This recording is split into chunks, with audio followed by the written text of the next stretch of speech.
For today's video, mga una po ta og siniguelas. Ang siniguelas dagan ni siya og mga local terms dinhi sa ato ang nasod. Ang uban gitawag kini og siriguelas, sigurollas, siriguelas ug sigarilyas. Ang perfect term ani niya gitawag og siniguelas or Spanish plum. And according to some research, gidala kini sa mga Spaniards dinhi sa Pilipinas mga 400 years ago. Ug kini nga prutas motubo kini siya sa mga tropical countries or tropical areas in some part of America, Colombia, Spain, and even here in the Philippines. Ug kini nga prutas mobunga lamang kini kausa sa usa ka tuig. Ug makakaon lamang kita niini during summer or dry season.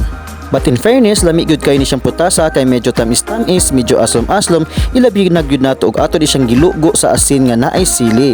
And then wala kay ko nakakita og unsaon ni siya pagpropagate or pagpadaghan, and then sad to say ang uban niini nga na-adapt din sa kalsada, naapil na gyud sa road widening, so murag nangaapil gud sila og kawala.